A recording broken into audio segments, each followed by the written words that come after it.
Okay, so boom. How the CIA uses animals to spy. I knew it. I knew it. I knew it.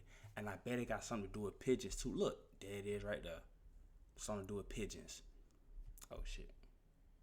Am I tripping? There we go.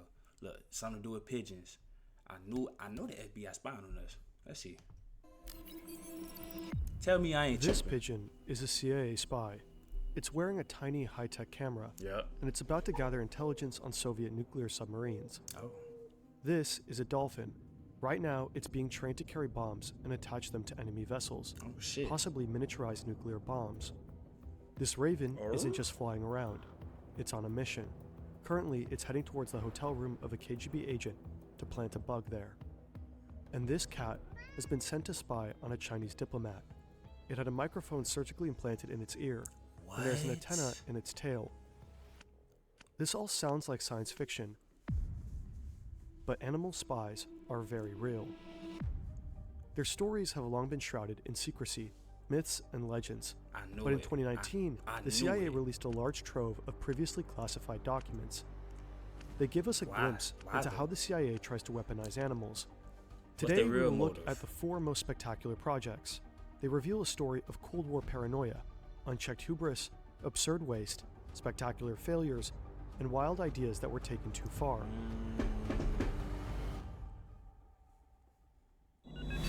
Tax tips by Turbo. Most of this video is based on declassified CIA documents. Hold on. Ah shit. I'm finna boss my life up, bitch. I'm going premium. I'm going premium, damn it. Just $13 a month. Fuck it.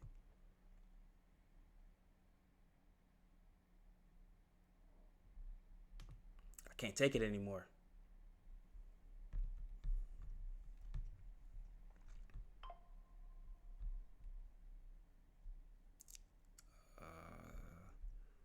Oh shit.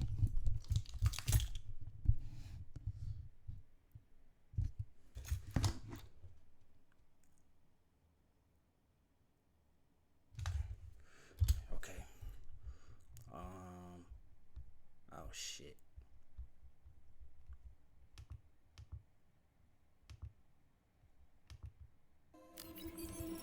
Mm-hmm.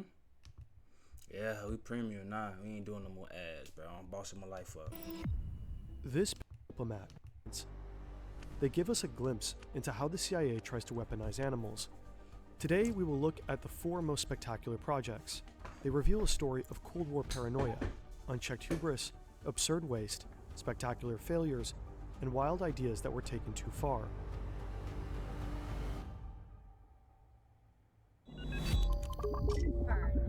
Bang, bang, bang, bang. Most of this bang, video bang. is based on declassified CIA documents.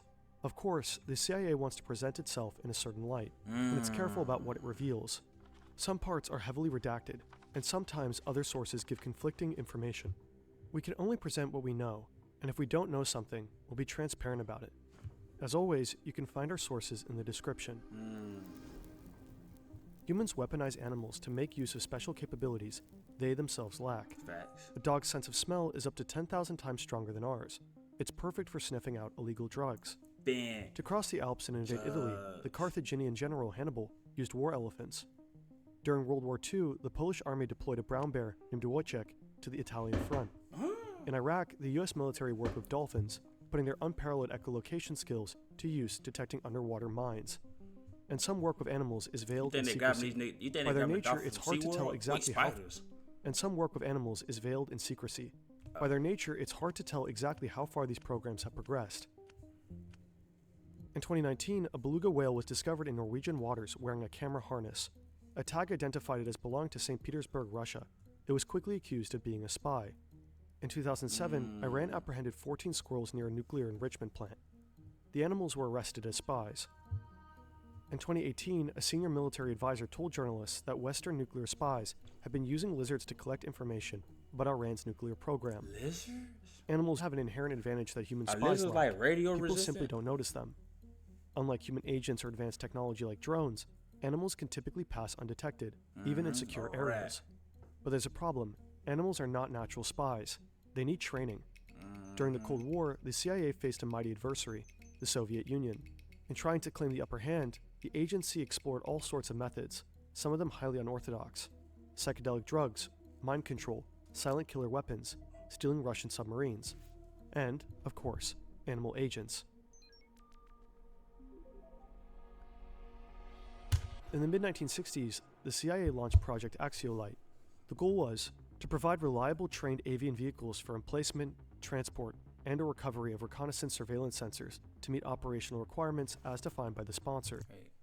To provide reliable trained avian vehicles for emplacement, transport, and or recovery of reconnaissance surveillance sensors to meet operational requirements. Interesting.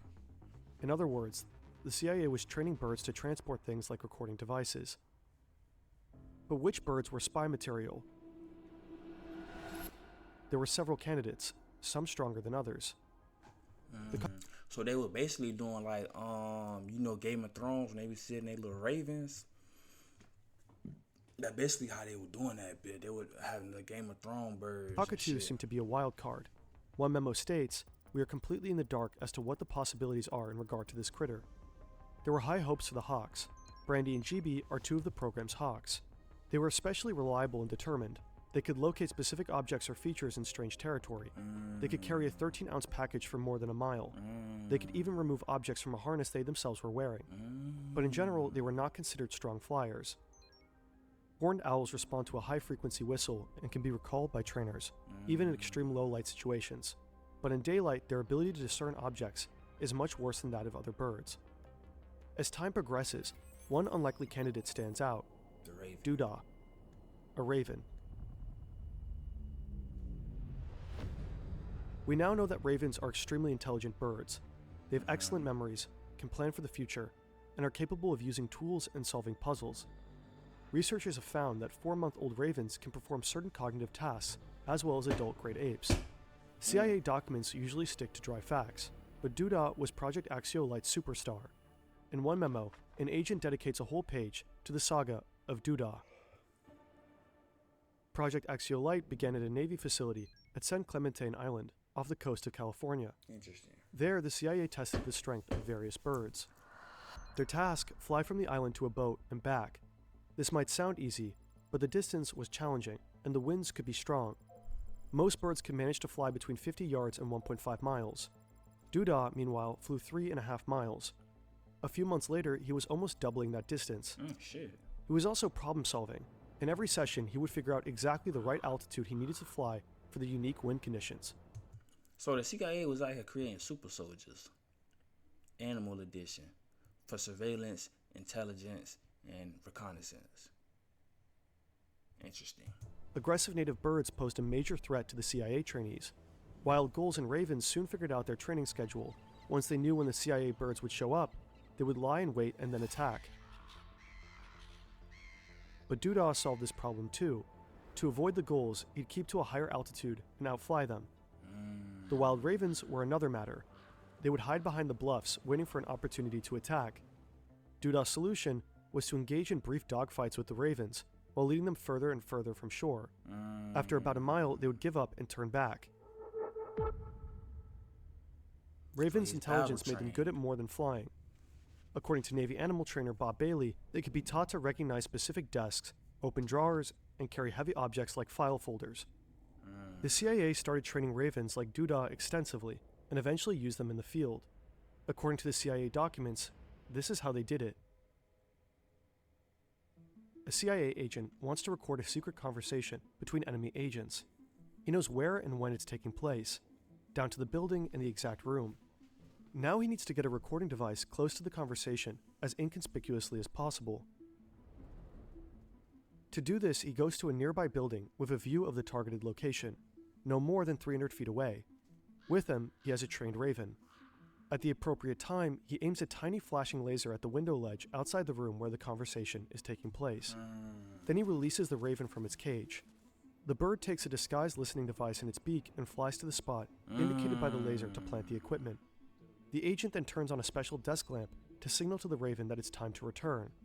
Later on, the Raven is sent to retrieve the recording One device thing by that's the a same sniper method. though. At least, this is how it's described in the document, Operator's Manual, Avian Delivery System. In real life, things didn't go as smoothly. Training a wild animal to be a spy takes time. It takes planning. If the CIA is still training animals today, they're most likely using Odoo's all-in-one management software. Odoo offers a powerful range of applications that help you manage your business. With Odoo's e-commerce app, as it out of many options, easy molting to the right windowsill, the microphone one put the listening device on the wrong windowsill, and when a device made it to the right windowsill, the microphone picked up so much ambient noise, the recording was useless. The document suggests that this whole technique was only used a single time, and the attempt seems to have been unsuccessful. Makes sense. Unfortunately, Doodah's luck eventually ran out. One day he was attacked by a pair of wild ravens he'd fought many times before. All 3 birds disappeared from sight, and Doodah never returned. Shit. He was presumed killed in action. The saga of Doodah mourns his loss. Nigga crafted He was in a soldiers class and by created himself, traitors. writes his trainer. He had a very large bag of tricks and was loved by all.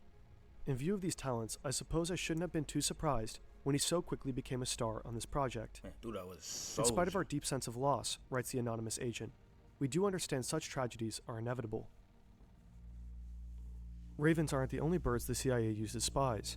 In secret Pigeons. locations across the United States, Project Pigeons. Axiolite was also busy turning the humblest of birds into covert eyes in the skies. Gotta be careful of pigeons. It's September 1976. Aerial photographs show the Soviets building nuclear submarines in Leningrad. But the CIA needs more information. Spy planes fly tens of thousands of feet above their target, while satellites are restricted to space. From these distances, it's impossible to take detailed high-resolution photos. Enter pigeons. A pigeon could fly about 100 feet over a target any time, day or night, and regardless of the weather. Most importantly, no one would notice it, and they could clearly be trained. Pigeons are no strangers to war. During World War II, the British National Pigeon Service would drop cases of the birds over occupied Europe. People would send them back with information about daily life or even military details like troop movements. The key was their unique honing instinct. Anywhere you release a pigeon, it can find its way back home. Even today, this ability still isn't fully understood. To exploit pigeons' natural talents for aerial photography, the CIA's Office of Research and Development created special 16mm cameras and harnesses for the birds to wear. The harnesses were made of leather and attached to the birds with adjustable Velcro tabs. They were designed to allow the birds full freedom of movement while holding the camera steady during flight. The cameras were lightweight and miniaturized. Each Chat. Imagine you having a conversation, like just out and about. You just chilling. You having a conversation. You look up and it's a pigeon with a mic strapped to its chest. What you doing? He's listening to your whole conversation. Imagine you having the most nastiest conversation, a little spicy conversation, and you just see a pigeon with a mic strapped to it just next to you or sitting right above you. What you doing? You got the CIA on your trail? They tapped into your convo? You gotta get up out of there. You have to. Right? a small battery-powered motor that advanced the film and cocked the shutter. Each camera had its own timer. When it went off, the camera would take pictures for just a few minutes, resulting in 150 to 220 photos. Together, the camera and harness weighed just 39.5 grams. To produce useful images, pigeons needed to fly directly over their target at exactly the right time. But this could be difficult to arrange. Once they were released, the pigeons would fly back home in a more or less direct line. If the target was located on that line, there was a fairly good chance the pigeons would fly over it. But in covert situations, it wasn't always possible to release pigeons in ideal locations. Some areas were restricted, others were too exposed. To get around this problem, CIA handlers tried to teach the birds ABC flight. Point A is the point of release, point B is the target, and point C is the pigeon's home loft. To begin with, temporary targets a short distance away were established at point B. When they flew to these targets, the pigeons were rewarded. Over time, they were conditioned to expect this reward. Next, the reward at point B was eliminated, but to receive a reward at point C, they had to fly over point B first. And that's how they trained a pigeon to move from A to B to C. That's why pigeons like peanuts. Once the birds I learned that from that one movie about the pigeons. were conditioned, they moved on to longer training flights. Inflatable white radums 20 feet in diameter were used as point B. the CIA trained and tested birds in lofts in Oregon, Virginia, Missouri, and Alaska. Alaska, it was noted, shared certain geographical features with areas of interest in the Soviet Union. The training yielded mixed results. Birds were often lost along the way. Some birds simply flew away. Some were killed by wild birds. On the longer training flights, many birds flew too low along freeways and were hit by cars. Birds sometimes disappeared while wearing the special equipment that had been developed for them. Losses were time-consuming and expensive. Each time a bird was lost, a new one had to be purchased and trained. Some of the photos taken were very high quality. Some missed the target entirely. Even when the birds were fully trained, they could be relied on to complete their ABC mission only about 1 out of 4 times. A sea flight still held potential, though. If the release point was chosen carefully, with the target area between it and the home loft, CIA analysts felt there was a high probability the birds would fly over the intended target and obtain the high-resolution photos required. Makes sense. So the CIA knows that the Soviets are building nuclear submarines in the Admiralty and Sudomek shipyards in Leningrad, now known as St. Petersburg, and it needs high-resolution photos. Time for the pigeons to shine. An agent will have to release the pigeons with the shipyards between himself and the pigeons' home loft. To do this without being detected will require clandestine release techniques. The documents mention 3 that are considered as options. One is releasing the birds from underneath a large overcoat. The second option is briefcases and shopping bags with trick bottoms. The third option is this Volkswagen Beetle. A hole is cut in the floor. When the car is parked, pigeons are released through the hole. They waddle out from underneath the car and immediately take flight. The operation is to go ahead by August 1978, but here the trail goes cold. It's unclear whether the operation actually ever happened. The documents don't say. While the CIA's birds may have gathered invaluable aerial photo insights, other agents were being trained to sabotage enemy ships. This is James W. Fitzgerald. He's an engineer and physicist. It's 1964, and Fitzgerald has been thinking about dolphins a lot. At a cocktail party, he mentions that he believes the animals could be used in warfare. Interesting. The person he's talking to happens to be an admiral in the US Navy. He's intrigued enough to introduce Fitzgerald to someone from the CIA. Around the same time, the TV show Flipper debuts. It's about a crime-fighting dolphin in a marine reserve in the Florida Keys. Like most dolphins, Flipper is smart and friendly to humans, and he responds well to commands. We'll never know whether Fitzgerald and the CIA were inspired by Flipper, but it is plausible. According to the Washington Post, at this point, the CIA sends Fitzgerald to Florida, where he establishes a small laboratory.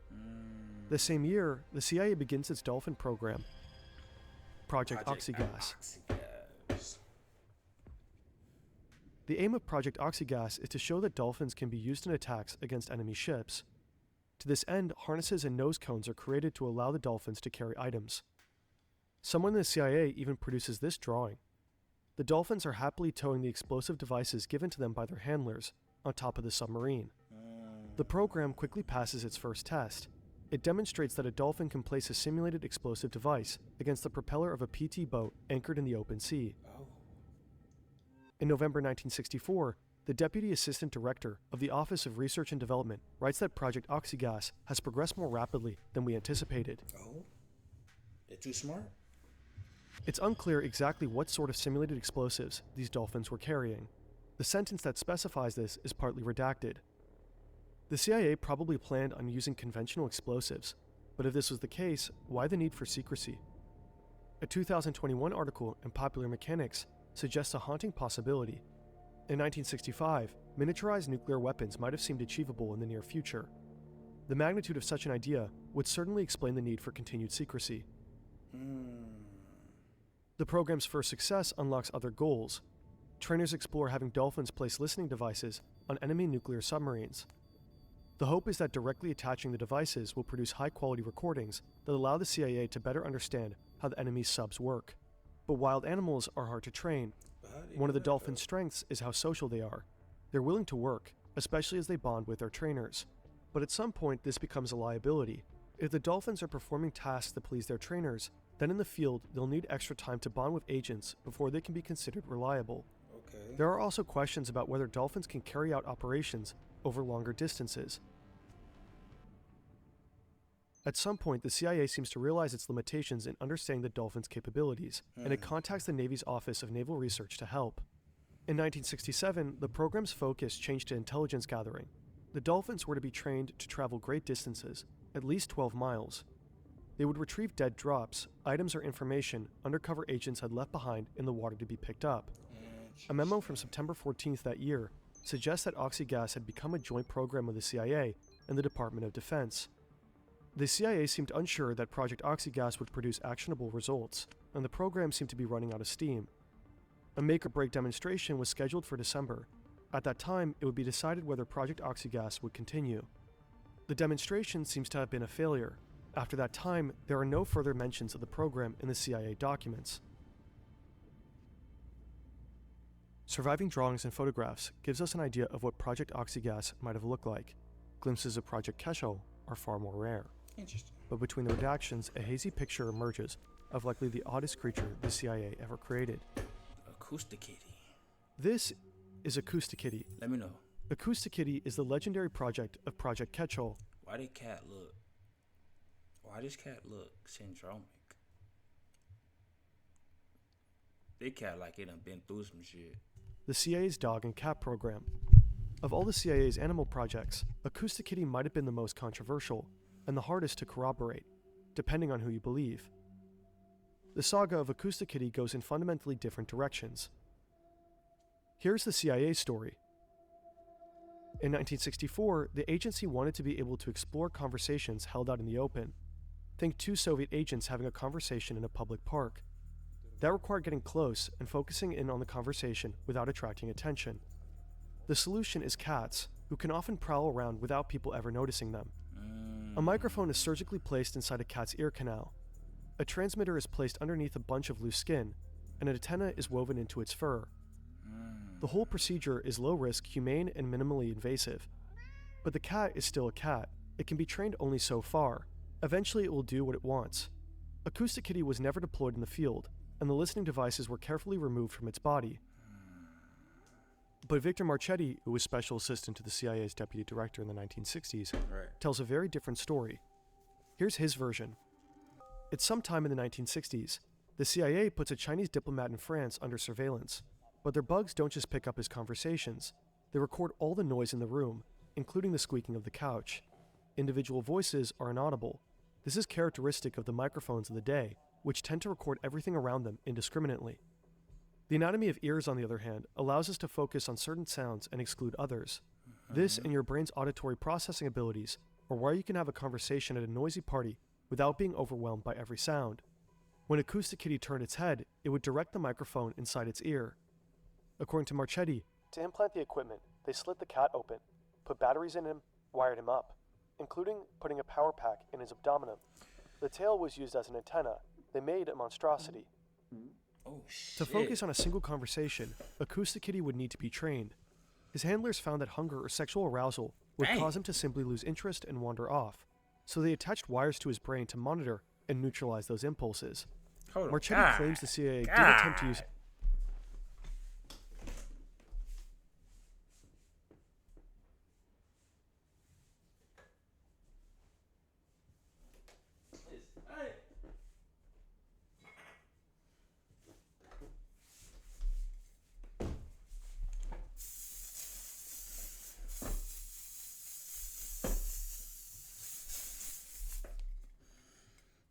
Damn, that shit stink. Oh, shit. The Acousticity in the field. The cat was then put on a test, sent across the street to eavesdrop on a conversation, being monitored by a van loaded with equipment. And as this poor little monstrosity waddled across the street, a taxicab came down and ran over it. Bam! Ooh! So it was $25 million down the drain. Damn. $25 million was a lot of money then. The CIA disputes all this. On its website, it claims that Marchetti's comments were meant to be a joke, and the unclassified documents are no help. The single document about Acousticity is heavily redacted. The CIA didn't just train and transform animals, it also recreated them. This looks like a dragonfly, but look closer, it's a machine, the Insectothopter. The CIA created this tiny gas-powered listening device back in the 70s. It contains a microphone, and it can flap its wings rapidly and fly just over 600 feet in a minute, guided by a laser beam. A remarkable technical achievement with some serious limitations. What? Even a light breeze can throw it off course immediately. Okay. It was never used operationally. In a memo, the CIA's Deputy Director of Research and Development wrote that unfocused experimentation in the animal programs represented the worst kind of waste in terms of manpower and money. The unclassified documents often suggest that the CIA was simply exploring what animals could do without having any real objective in mind. And the results are somewhat disappointing. Ravens were trained for years just to be killed by wild birds. Pigeons randomly disappeared with gear worth thousands of dollars. And depending on who you believe, an expensive cyborg cat was at best useless in the field, and at worst immediately hit by a car. The declassified documents suggest that by the mid-1970s, the animal projects had fizzled out. Sure. Despite this disappointment, the quest to weaponize animals continues. The United States Defense Advanced Research Projects Agency, known as DARPA, has been running programs aimed at controlling insects for espionage. In 2012, a team at MIT announced that it had developed a neural probe that plugged into moths' nervous systems, allowing for their flight to be controlled. Engineers at the University of Washington have implanted moths' antennae into the Smellithopter, a drone that can actually pick up smells. And in 2018, DARPA announced the Persistent Aquatic Living Sensors program.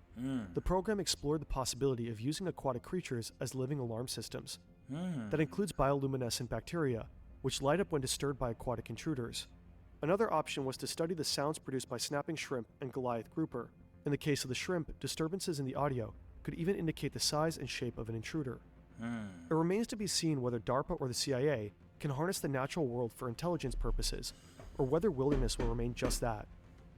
Maybe someday we'll discover whether any real success stories lie within all those redactions.